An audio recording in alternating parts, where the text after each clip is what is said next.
Hello, everyone, and welcome to Beyond the Big Six. I'm Conor Bromley. I'm joined by my good mate Jimmy. Jimmy, how are you doing on this fine Friday morning? I'm good, mate. I'm good. It's a sunny Friday here in sunny Teesside, mate. Busy away. We've had lots of stuff going on with my football club, so no, the radio stuff's busy, mate. But I'm in a wonderful mood. How are you? To be honest, I'm tired. My head's up my arse a little Yeah. bit. I just did a watch along for the Sunderland game last night, and we played Leeds at like 12:30. And for some reason, these games in America are kicking off like 10 minutes late, so it was late starting. So yeah, it was a struggle, and by the end, my voice is gone. Fortunately, I woke up this morning, the voice is back, so it was a struggle. Mind you, for work, to say that I just stayed up and watched a Sunderland game and that was work yesterday, can I really complain? No. No, I can't. Well, that's it. Yeah, we all have a little. Oh no, I'm busy. Got this on. Got this on. But like literally, like I'm covering my football club. You're covering your football club. It's not a bad life, mate, is it? No, it's definitely not. It is definitely not. Right, today, though, we are talking about Everton. And don't mind my dog there just sneezing on us, if you heard that in the background. But we want to talk about Everton today because I think we've both from the outside looking in. This is what it is. And look, if there's an Everton fan, watching this in the comments, like, let us know if we are miles off the pace here. Like, it's I really like Everton as a football club. I don't want it to come across as that we're digging them out. But I think we both just have a feeling that there's a little bit of concern there. And we sort of thought, right, let's sort of do a video. Let's have a discussion on it. So I don't even know where we both are in our minds with Everton right now. But I know that I am feeling a little bit sort of worried about it. But before we dive into it too much, on the face of it, what do you make of the situation at Everton? I mean, last season finished sort of in mid-table. I think realistically, when you look at the teams that got into Europe, i.e. my team, Sunderland, Bournemouth getting in there, Brighton getting in there, I don't see a reason why Everton shouldn't have been in that conversation last season. I think it was pretty poor, really, that they ended up sort of nowhere near it in the end. Yeah, it's when we did our initial 1 to 20 for the Premier League, I had Everton relatively high, higher than where they were, because I thought that obviously got business done early in regards to Hayden Hackney getting there and whatever. We thought they're going to kick on and do something here. The link was centre forwards, but nothing's happened since. So as every day that passes, the more and more I'm getting concerned about Everton for next season. I thought last season was a success for them, Connor, if I'm being honest, because they've not just flirted relegation. They were massively in the relegation mire for a number of years, and they didn't even flirt with it last season. They were there, they were safe, they had some kind of results, they played some all right football. I firmly believe if they had a centre forward, they probably would have finished above Sunderland and Brighton, but they didn't. Well, they had ones, but they just weren't good enough. But this window, other teams are adding to their squads, and they aren't really. They've about to lose and die, which I think is that's really, really bad. Really, really bad. We've both said before, Conor, he's a wonderful footballer to watch, isn't he? Yeah, I really like Ndiaye. I think that I am worried about that. But look, they might be looked at it as if they get I think they're saying it's about 8 million quid. It's a lot of money to bring in, and if you get that in, does that mean that you can go out and buy a new centre forward? Does that mean you can go out and buy another right winger, maybe who you prefer, who you think maybe better? But I think it'd be hard to replace Ndiaye. He's got that X factor. I mean, I've also seen that Tyler Diblin's being linked with a move away. I mean, they brought him in last summer for 35 million or 40, something in that range, and they barely played him last season. They weren't giving him even a chance. And I thought, well, maybe had he yet to assimilate, then this season it'll be big. But I think he's been linked with Leipzig. So there's a lot of questionable things. I mean, if we why don't we go back to last summer? In last summer, Everton had a really small squad going into the season. Sorry, lose my voice already. But last summer they brought in Diblin, Tieno Barry. Well, that's 70 million. That hasn't worked. Dewsbury Hall came in. I think he's been pretty solid. About 25 million. Yeah, fantastic footballer. Carlos Alcaraz, who was on loan the previous year, they brought him permanently, but again, he didn't get a ton of minutes. Adam Asnu came in for Bayern Munich. He's young, he's a left back. He might end up turning into a decent player. Mark Travers is cover goalkeeper. I think he's been linked with a move to your boys, Middlesbrough, hasn't he? Yes, amongst others. Merlin Roll came in on loan. You had Grealish in on loan. And then obviously Tyreek George came in on loan in January, and they bought him and Merlin Roll. They're the two permanent deals that they've done. But I think last summer, that business, for the amount of money that they spent, it didn't massively move the needle for them. And then I think if you look at what they've done this summer, the three players they've bought in, basically it's Hayden Hackney replacing Gay, which, Hayden Hackney might long term be a better player, but right now not got any Premier League experience behind him. Yeah. And, Idrissa Gana Gay had a ton of it and was a big part of that Everton team. So Yeah. that's where my worries are stemming from. Yeah, no, and rightly said as well. It is a small squad, and it's you saw last season that when Jack Grealish got injured, their form kind of tailed off a little bit, and they were flirting with Europe for most of the season last year. They dropped off, but the bit like you said, last season as well, the permanent business they did last season didn't really work out. Like Barry, I don't get him at all. Beto, like obviously from the season before, I don't think a few seasons before, not good enough. And yeah, Dibben from Southampton, again, a player with great potential. I'll be honest, I really like him as a footballer, but he didn't really get a stiff last season. So it is concerning for Everton. And I think Everton as a fan base have been starved of success, really, any relative success, since David Moyes' previous spell. Because they've kind of like dropped off. They flirted with the Champions League under Martinez for a season or two. But they're in this brand new stadium now. It's the time to kick on, but I don't know. I don't know what they're going to do next season, Connor. And the similar thing what we spoke about Newcastle yesterday. I think the saving grace is that the 3 promoted teams aren't good enough to really stay up. But Everton really need to do some good business very, very quickly. I don't think David Moyes is also a long-term thing for Everton. What he has done is steadied the ship that didn't go anywhere near relegation last year. And well done to David Moyes on that one. I know I'm a fan of David Moyes. I know you certainly aren't. But that needed to happen for Everton. But what's next? Because, they went and signed Hayden Hackney and he got some fantastic reviews in his pre-season game the other day. But again, let's not read too much into that yet. A lot of money's gone on an unproven Premier League midfield. He's not played any Premier League minutes yet. So you'd see what happens in that way. Hopefully he doesn't become another Dibbing. But I just don't know what to make of them. I'd be really, really concerned because Dewsbury Hall and Ndai were the 2 shining lights, I'd say, in that team. And also, if you look defensively as well, Connor, it's Byron Branthwaite. It's quite an old defence, isn't it? Yeah. I mean, sorry, my voice is totally going now. This is not good, considering I've got a lot of recording to do today. But yeah, you've got Tarkowski and Michael Keane, both 33. Branthwaite, obviously, he's the star defender. He's a very good defender. He is probably in the top sort of 10 centre-backs in the league. He is a very, very good player.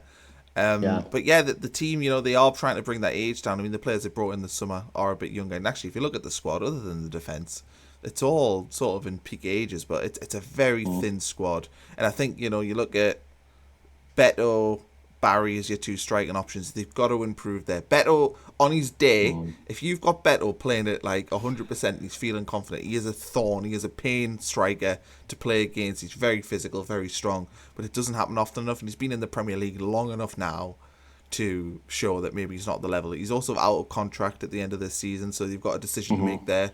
Do you give him a new deal or do you move him on? Because otherwise you're going to end up losing him for nothing, and they put some good money into him when they brought him in.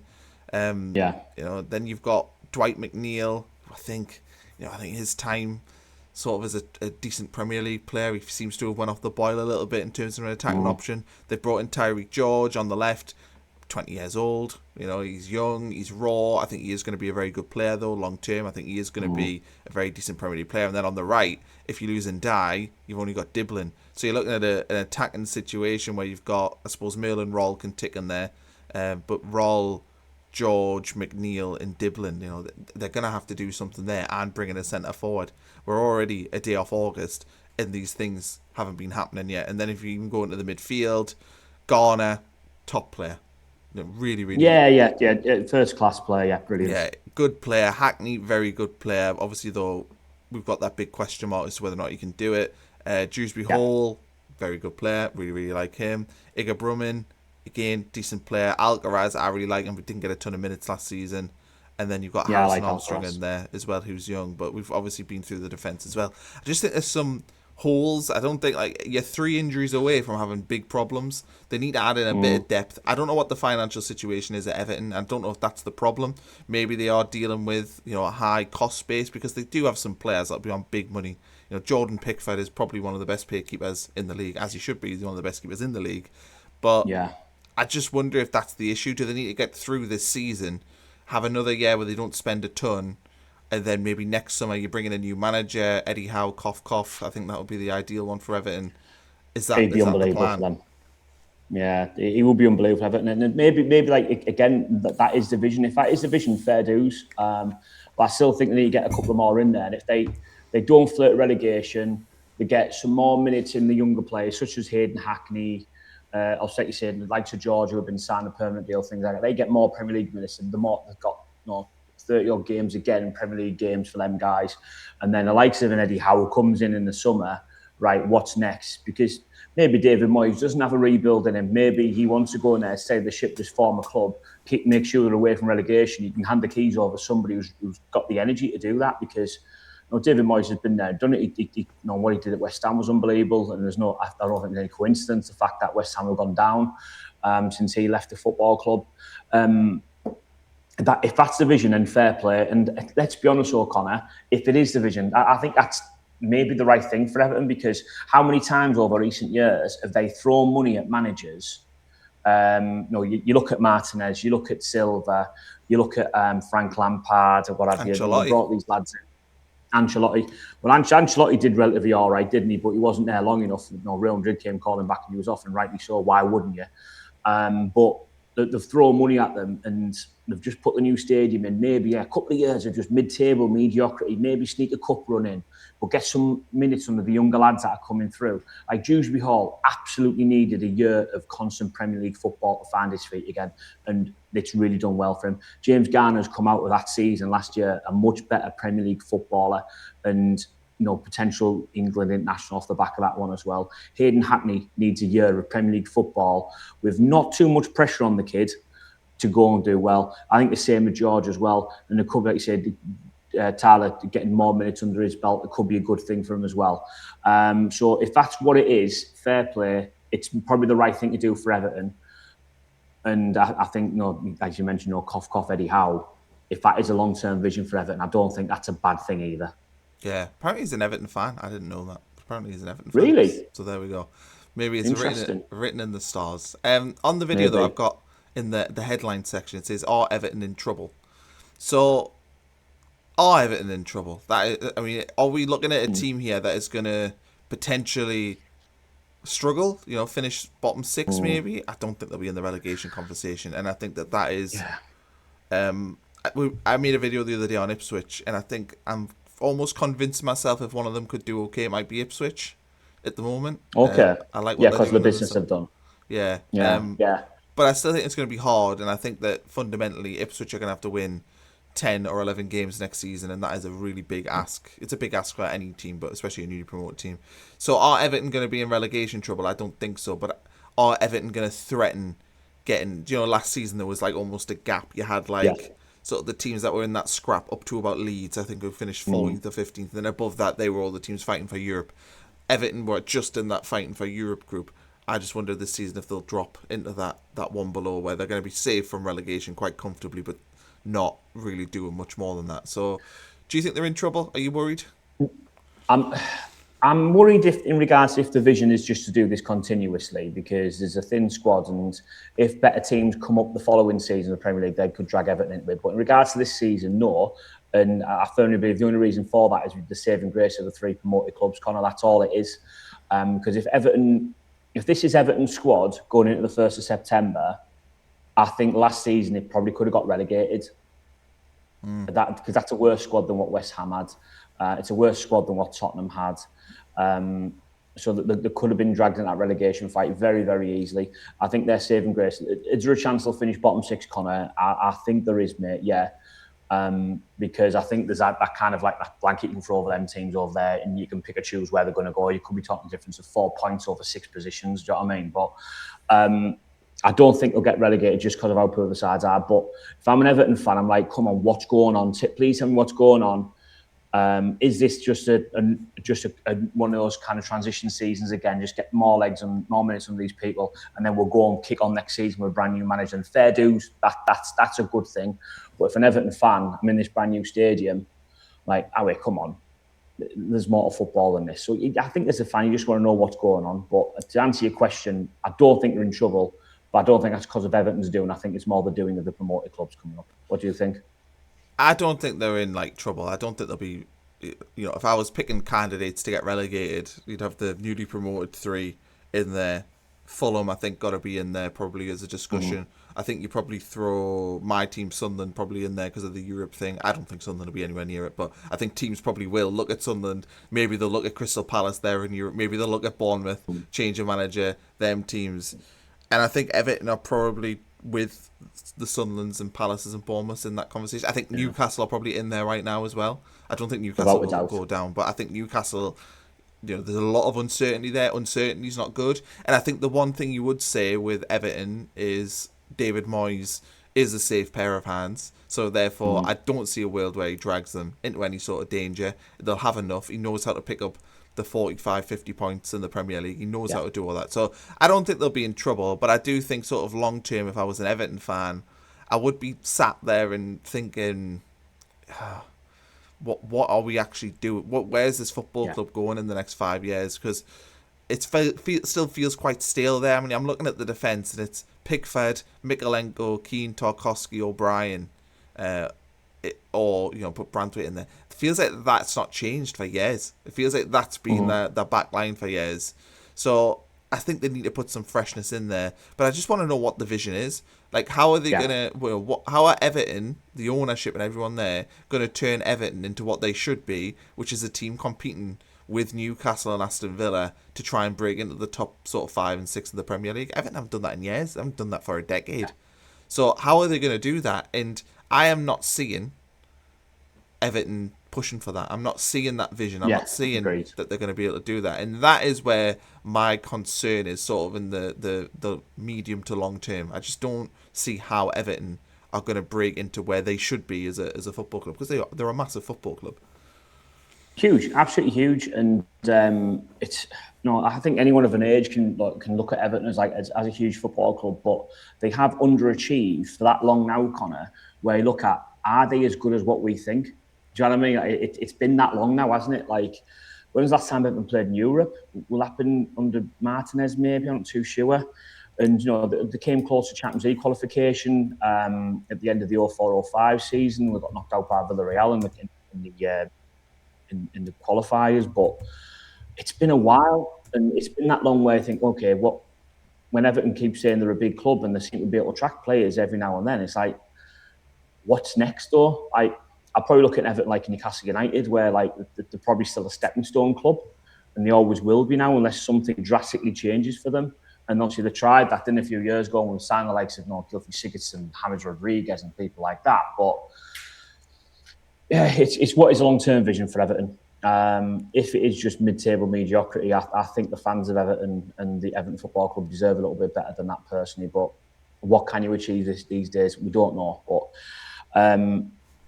it's a funny one with them, mate. It really is. I don't think there's a neutral football fan in the world who doesn't have a soft spot for Everton as a football club, because they've always everyone loves an underdog story, don't they? And they're always second to Liverpool, and when they finished above Liverpool in the league in 2005, that was unbelievable, that one. And you kind of cheer them on, the Merseyside derby, because they are the underdogs. But yeah, you do. Because of that, they're a traditional good football club, never been relegated in their existence in regards to the top 5 football, never been relegated. So they are a good club in regards to that, but I guess we keep saying you want to see a little bit more of them, but how long do they continue not doing anything before you start thinking they are just there? Yeah. They are also... If that's a football club, you'd like to see them at least go and have a cup run. Yeah. Or maybe go and win a Carabao Cup or an FA Cup. Do you know what I mean? Like, just go and do that. Give the fans something to achieve about, because they haven't won anything since 1995, have they? Yeah. That FA Cup final win against Manchester United, Paul Rideout. I remember that game. It was mad FA Cup final. The last Englishman to win a cup final, an FA Cup final as well, I think, with Joe Royle, if I remember right. I could be wrong on that, but that's kind of what you want to see. Everton, if they are just going to be there, sound, bring some players who look really good, Go give the fans a cup though, like every 10, 15 years. That'd be all right, won't it? Yeah, I agree. And I think as well, Everton, they are the best fans that ever come to the stadium. Like, Are always the they? loudest, always we played them in the FA Cup about 15 years ago, quarter-final game at the stadium on a midweek. It was like a Tuesday or a Wednesday night. And they brought, like, it must have been about 10,000 full away and behind the goal. And they were unbelievable. Almost, when you watch an away group and, like, the beat were 2-0, and you watch them and you're almost like, God, it hurts, but I'm mesmerised by watching the scenes and the limbs. They were like that, like pumped for the game. And I think they lost the semi-final against Liverpool, which is obviously disappointing for them. But the last thing I want to touch on, we've talked quite a bit about Everton's sort of regression. And if we look at the last 10 seasons, 16-17, 7th, 17-18, 8th, 18-19, 8th, 19-20, 12th, 20-21, 10th, 21-22, 16th, 22-23, 17th, 23-24, 15th, 24-25, 13th, 25-26, 13th. But last 2 years they finished with 49 points. So there's been a pretty sort of, the last 5 seasons we've seen Everton go from a steady sort of top half club into a club that is in that lower mid-table group. That is where they are. And what I suppose I'm looking for with them is, are they going to break out the cycle the upwards way, or are they going to fall, through the other way? I don't think they'll get relegated anytime soon, but you've got to address that sort of slide, because I've seen this before with Sunderland, where you become this team that is always in that sort of conversation about finishing lower mid-table. Eventually it does catch up with you. It does catch up with you and you struggle. And that is, I think, the concern for Everton. I don't think they'll get relegated anytime soon, but it doesn't take much when your margins are finishing. They haven't finished above 50 points for the last 5 seasons. So you're talking literally a difference of 3 wins turning into losses, and you're in trouble. It is that close, isn't it? And something has to give one way or another, doesn't it? And I think for Everton fans, obviously they want something to kick on for the next year. This is a fortunate year to have a transition year. And if they finish on 50 points this season, I think will be a success for Everton.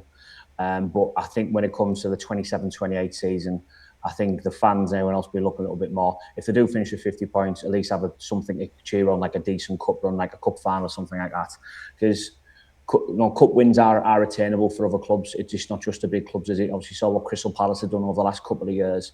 Why on earth are Crystal Palace achieving more than Everton Football Club? Like that should not be a thing, Connor. From like you talk about the history of the football club and the Polo Club and things like that. So something has to give there eventually, and whether that is for the 27-28 season, like so the Eddie Howe going in there, a new vision regards to director of football, things like that. That could be the next kick on for Everton, and hopefully it works out for them. Yeah, well, I think that's a good place to end it. Let us know in the comments below. Genuinely, I'm curious if there's Everton fans watching this who are sharing our worries, or if they are feeling confident about the new season. I'd be interested to know what people think. We always read the comments, even if we don't respond, we always read them. Please also like the video, hype the video if you haven't already, and subscribe to the channel if you haven't. We've passed over 2,000, which is nice. And happy days. Yeah, we'll see you probably back on Monday, unless something major happens over the weekend. And we've got to dive on for an emergency like we did yesterday with Eddie Howe. We'll be back. But we'll be back on Monday. The absolute latest will be here on Monday. So we'll see you soon. Thanks, Jimmy. I'll see you Cheers, my mate.